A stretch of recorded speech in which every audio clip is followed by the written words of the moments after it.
The order came down sharp in public, meant to humiliate. In the middle of the parade yard, with dust lifting around their boots, the general pointed at her braid and said it would be cut no because discipline had to be seen to be believed. She stood there, jaw steady, heart racing, knowing this moment would either erase her or reveal her. She did not beg. She did not explain. She waited. Before I tell you what happened next, tell me in the comments where you're rewatching from. I love knowing who's listening. Her name was Mara Vale, and she had learned early that silence could be a shield. The academy had trained her to hold still under pressure, to let words pass like weather, yet the braid mattered. It was not vanity. It was memory. Her mother's fingers had woven it before her first deployment, whispering that hair grows back, but dignity takes longer. Now, the sun pressed down, the crowd pressed closer, and the scissors glinted like a verdict. The general believed in symbols. He believed discipline lived in visible sacrifices, in punishments that taught lessons faster than lectures. He had seen Mara once late to formation, boots dusty, eyes too honest. Misbehavior, they'd called it.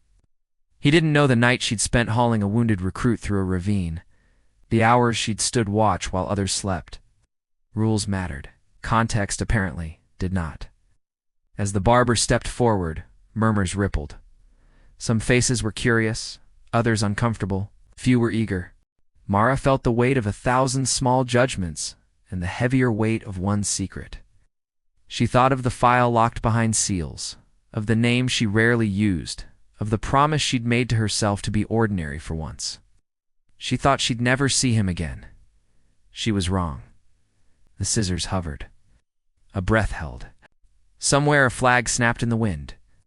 And then a quiet interruption, an aide, pale and urgent, whispering into the general's ear.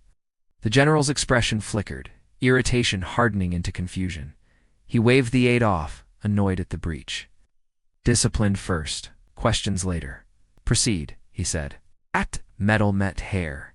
A single lock fell, dark against the dust. The sound was small, but it landed like thunder in Mara's chest. She felt the crowd lean in, felt the heat in her eyes she refused to let spill. She wondered, in that narrow second, if right and wrong were ever more than timing. Stop, the general said suddenly. The word cut sharper than the scissors. He stared, not at the braid now shortened, but at the scar just beneath her collarbone, a thin crescent, half hidden by her uniform.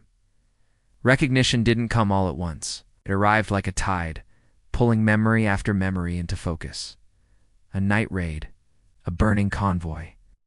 A soldier dragged from wreckage by someone half his size, hair bound tight, voice calm as a map.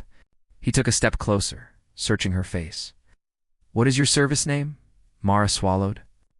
The yard had gone silent, dust hanging in a shaft of sunlight like a held breath. Vale, she said. Then, because truth is sometimes a key you drop on purpose, she added, call sign, Northwind. The general froze.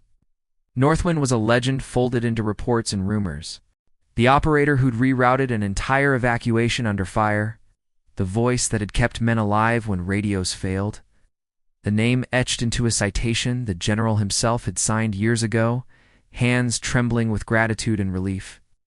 He saw it all at once, the braid, the scar, the eyes that never looked away.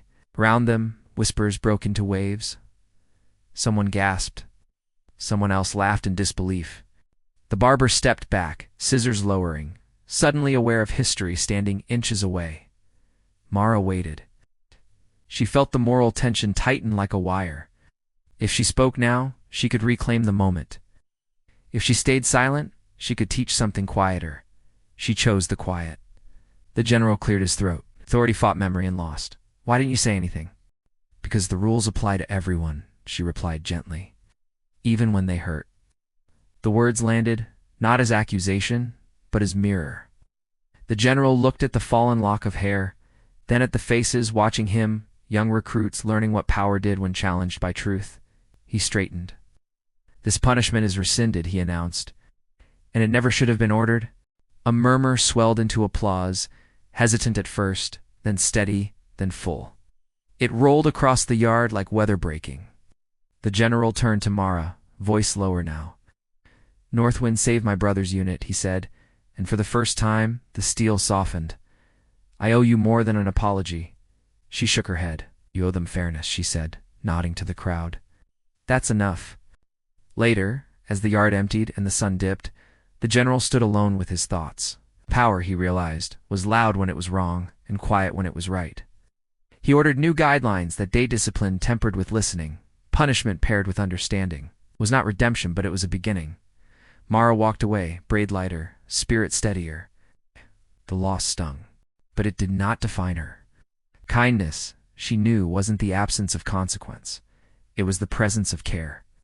She'd carried both through fire. She could carry them here, because kindness doesn't vanish. It waits, and it finds its way back. And in the dust, where a lock of hair had fallen, the yard felt different, as if the air itself remembered what had been learned. If this story moved you, share your thoughts below, and join the Whispered Words family by subscribing. Stories like this remind us that identity is more than appearance and truth. Once spoken, changes everything.